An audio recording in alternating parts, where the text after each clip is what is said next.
मेंढक की कहानी। आप सब ने मेंढक को तो देखा होगा। ये छोटा सा जानवर तालाबों और जोहड़ के आसपास अक्सर फुदकता हुआ दिखाई देता है। छोटे बच्चे अक्सर शरारतें करते हुए इससे अपने दोस्तों को डराते हैं। इसे पानी से निकाल कर खुशकी पर ले आते हैं और वापस पानी में फेंक देते हैं। इस तफरी में इन्हें बेहद मज़ा आता है। बाज बच्चे इन नन्हे मुन्ने मेंढकों को अपने घर में भी ले आते हैं और अपने बड़े बहन भाइयों को अचानक इन पर फेंक कर इन्हें डराते हैं। जब ये मेंढक फुदक फुदक कर घर या कमरे से बाहर निकलने की कोशिश करते हैं तो ये बहुत खुश होते हैं।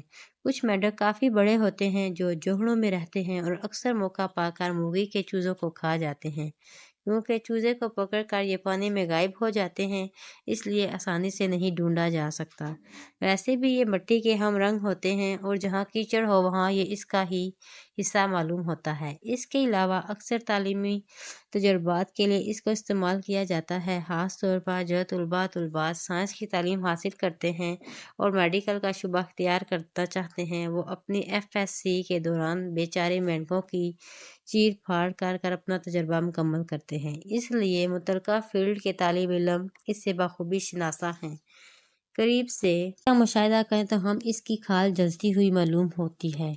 मेंढक की मौजूद ज़ाहरी शक्ल सूरत की कहानी बहुत पुरानी है। ये हज़रत इब्राहीम अलैहिस्सलाम के ज़माने का किस्सा है। हज़रत इब्राहीम अलैहिस्सलाम ने नबियों का एक वसी सिलसिला जारी हुआ, इसलिए आपको अबुल अंबिया नबियों का बाप भी कहते हैं। रसूल अकरम सल्लल्लाहु अलैहि वसल्लम आप ही की नस्ल थे और हजूर सल्लल्लाहु अलैहि वसल्लम की शक्ल सूरत भी आपसे बहुत मिलती जुलती थी। कुरान में आपको खलीलुल्लाह यानी अल्लाह का दोस्त भी कहा गया है।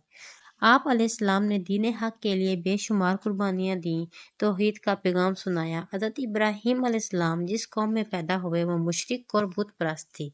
आप अलैहिस्सलाम का अपना ख़ानदान भी बुतों की पूजा करता था। इनके अपने घर में हर माह के हिसाब से बुत रखे हुए थे जिसकी पूजा की जाती थी। हज़रत इब्राहीम अलैहिस्सलाम बचपन ही से बुत परस्ती के खिलाफ थे। इनकी कौम में बुत परस्ती के अलावा सितारा परस्ती भी थी। सूरज और चांद इनके देवता थे, जबकि हज़रत इब्राहीम अलैहिस्सलाम का दिल गवाही देता था कि एक खालिक की हकीकी मौजूद है, हम सबको इसकी इताअत करनी चाहिए। गूंगे बहरे बुत हमारे खुदा नहीं हो सकते। हज़रत इब्राहीम अलैहिस्सलाम की मुसलसल तबलीग से मुसलमानों की तादाद बढ़ रही थी। नमरूद को जब इसका इल्म हुआ और इसको अपनी सल्तनत और खुदाई की फिक्र हुई तो इसने फैसला किया कि हज़रत इब्राहीम अलैहिस्सलाम को आग में डाल दिया जाए ताकि इनका किस्सा ख़त्म हो जाए। नमरूद ने एक लंबी चौड़ी चहार दीवारी बनवाई और इसे अच्छी जलने वाली लकड़ियों से भर दिया। बाद अज़ा मुकम्मल तैयारी के बाद आग को रोशन कर दिया गया। जिस दिन हज़रत इब्राहीम अलैहिस्सलाम को आग में डाला जाना था, इस दिन तमाशा देखने की गांठ से नमरूद समेत सब इकट्ठे हुए। हज़रत इब्राहीम अलैहिस्सलाम को दहकते हुए अंगारों में फेंक दिया गया। फरिश्ते इनकी खिदमत में हाजिर हुए कि आप अलैहिस्सलाम की मदद कर सके, मगर आपने इनकी मदद लेने से इनकार कर दिया।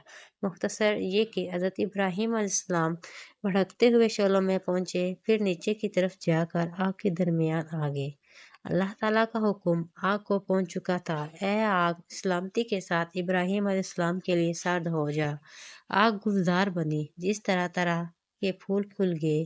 करीब ही चश्मा जारी हो गया। खुदा ने तो इब्राहीम अलैहिस्सलाम के लिए आग को ठंडा करना ही था, मगर इसकी पैदा करदा मखलूक में से मेंढक भी आग को बुझाना चाहता था। वो दूर ही से मुंह में पानी लेकर आग की तरफ फेंक रहा था ताकि वो बुझ जाए और हज़रत इब्राहीम अलैहिस्सलाम बच जाए। इसकी ये कुर्बानी खुदा के नज़दीक इतनी पसंदीदा ठहरी कि इसको मारने से मना फरमाया गया है। झुलसी हुई खाल की निशानी आज तक इसके लिए फख्र का निशान है।